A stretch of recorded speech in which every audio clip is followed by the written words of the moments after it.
Greetings, my name is Rudimentary Rob. Welcome back to my Valheim Hardcore series. Today we pick up the action here with us at our base.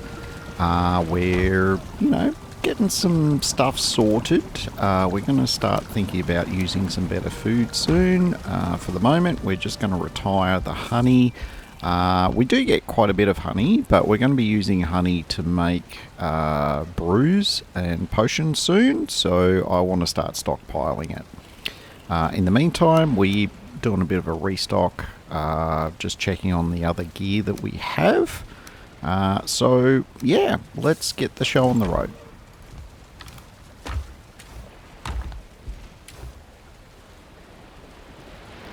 Alright, we've done quite a bit offline.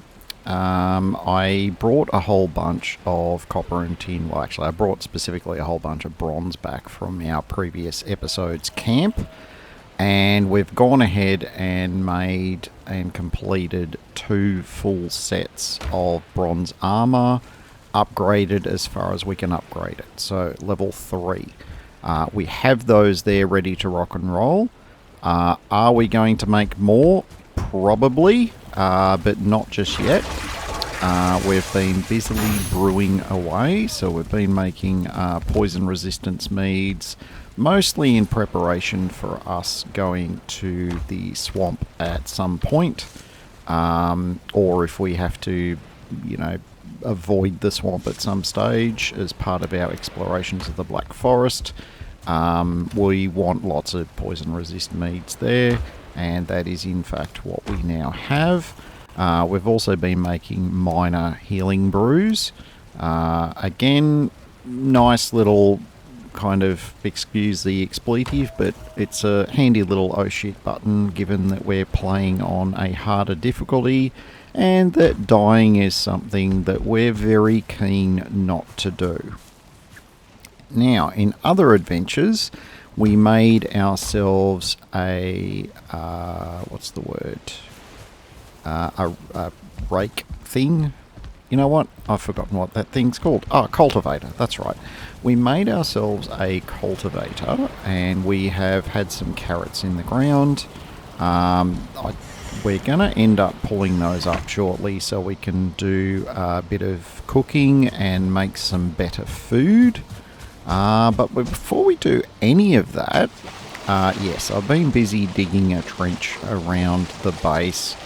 I might spend a little bit of time in an upcoming episode going through all of the things that we're doing to our main base here to make it raid safe. We're pretty close, but we've still got a little bit more work to do. Now, speaking of work to do, we haven't fully upgraded our troll leather yet. Because, yes, that's right, we need more troll leather in order to finish the upgrades on our troll armor. So, anyone want to guess what we might be about to do now? Yeah, no, I've kind of made it a bit obvious. Yes, we are actually actively going out and hunting trolls. Do we think that this is going to end well? Leave a comment down below if you think, if the outcome of this is anything other than bleedingly obvious to you, or you think it could end anywhere different to what we end up with, feel free to leave a comment. Give me a thumbs up if you like the idea that I'm going to be murdering trolls single-handedly. Well, we haven't actually established that I'm successful with the murdering of the trolls. Let's amend that previous statement to attempting to murder trolls solo.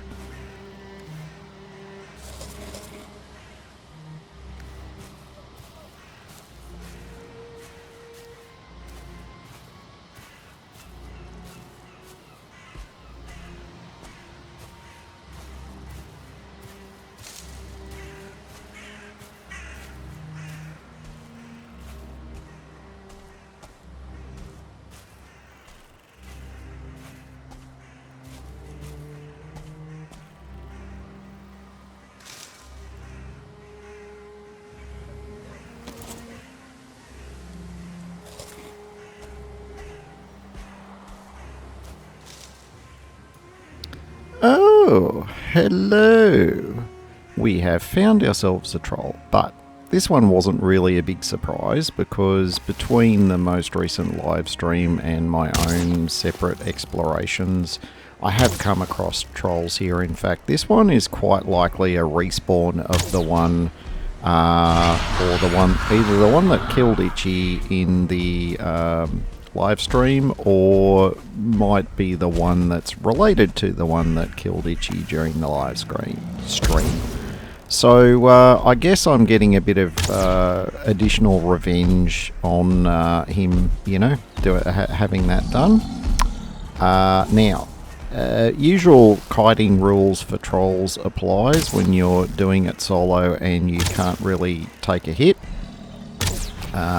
I probably could take a hit, but honestly I don't want to risk it. So we're just weaving our way through the trees to make sure that, that the troll has to potentially run the long way round.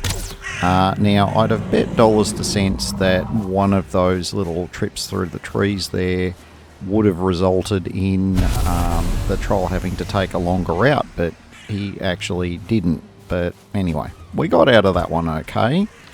Hooray for me. And we're going to reuse this chest that we left behind from our previous exploits to safely store the proceeds of that troll kill. Now, having done that, we're pushing on a bit further and we're going to see if we can find ourselves another troll. And in fact, we have found another troll. But we also saw that skeleton down there by the crypt. And he was just standing there going, shoot me. So, well, far be it for me to turn down an opportunity to kill a skeleton. I was more than happy to go along with his request. Now, this is an easy way of killing trolls if you can find one at a suitable distance.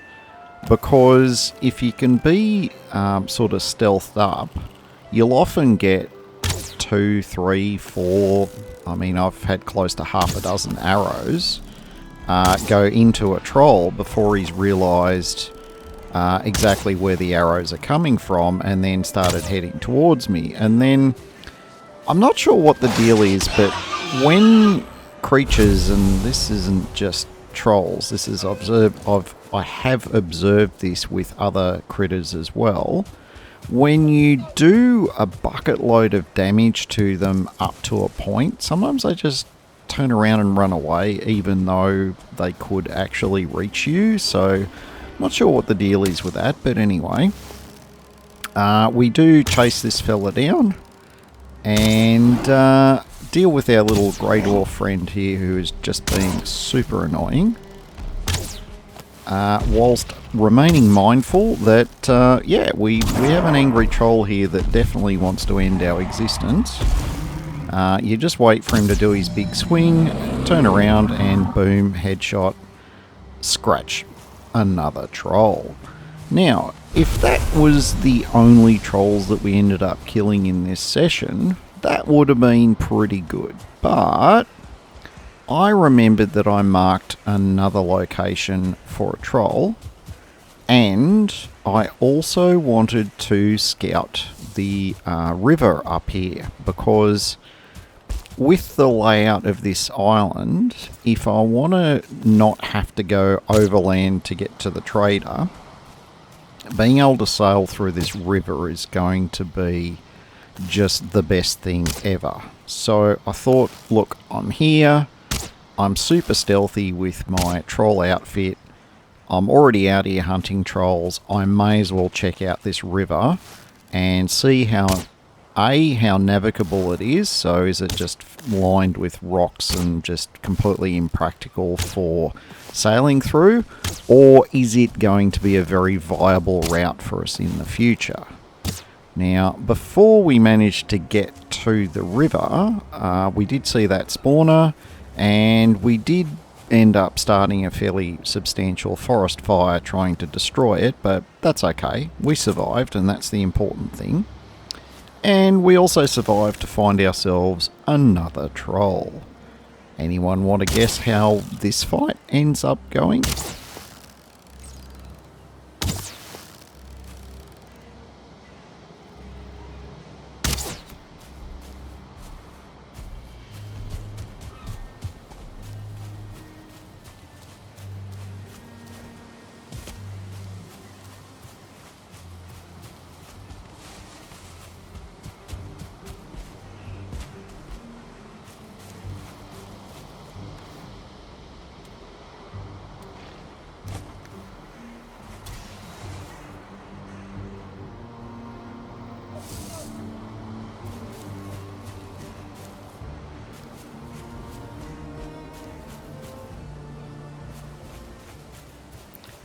Not sure where that other troll went off to, but we've found ourselves a suitable replacement. And this is the river I was talking about. Now, the river itself actually looks pretty good. I mean, it is a little bit tight, but it's a navigable river. It's deep enough that we could take any of the boats through here.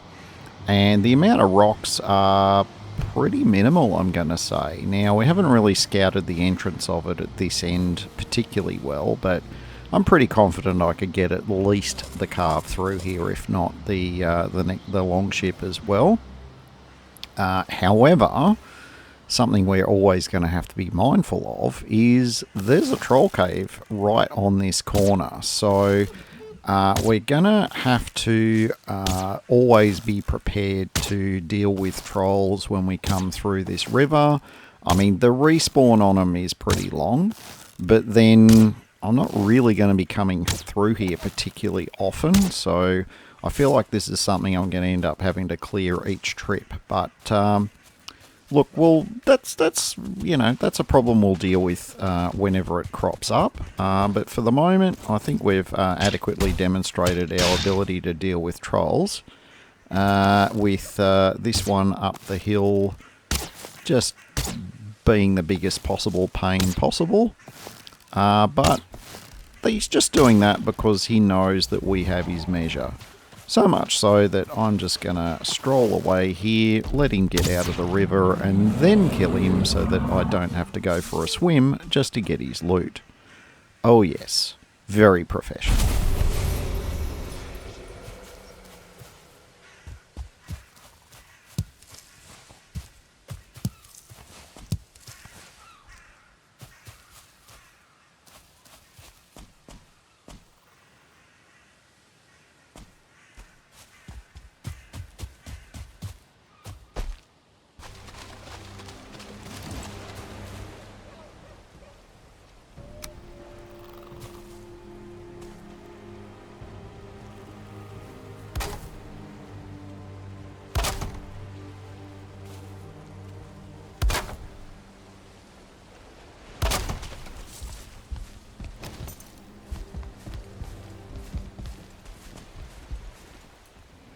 Yeah, I've just decided to add a couple of ladders there with these like increasing the height of the wall around the base.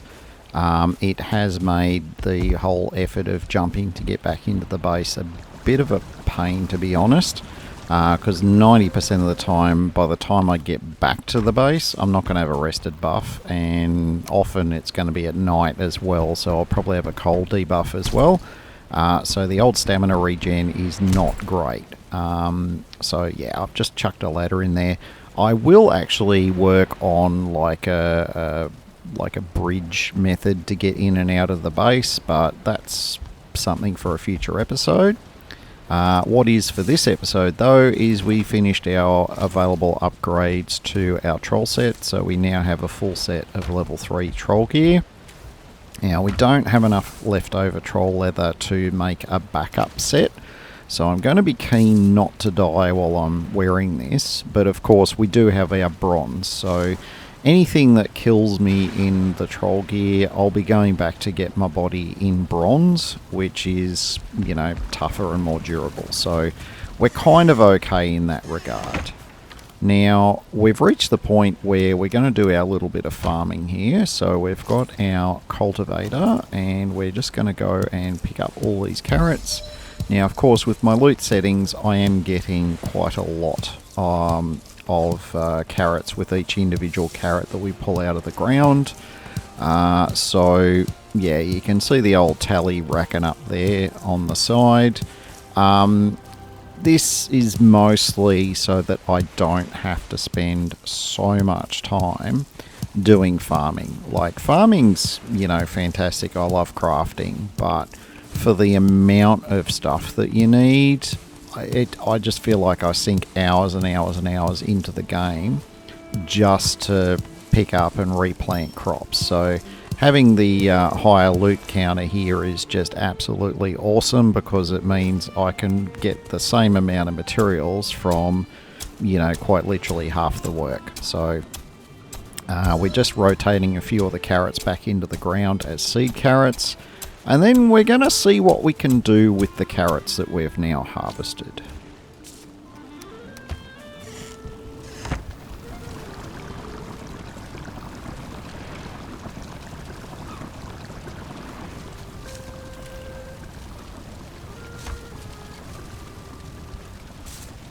Alright, so one of the big food choices moving forward is going to be to have deer stew.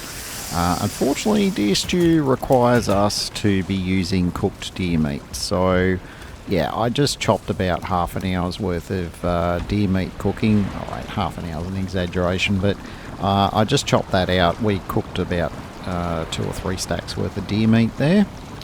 So we're going to be making deer stew, we're going to make some carrot soup, and we're going to see what else might tickle our fancy in terms of foods. I believe we're probably going to make some mincemeat sauce as well, because they will end up being our best 3 foods moving forward.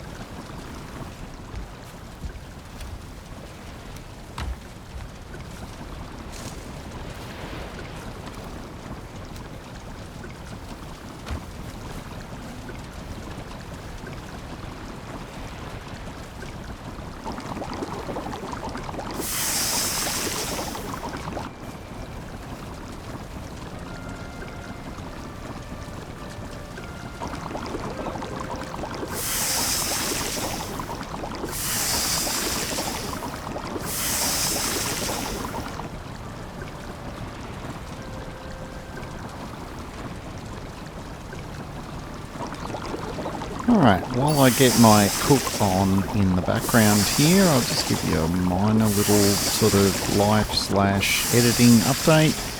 Yeah, my Linux project has gone in the bin.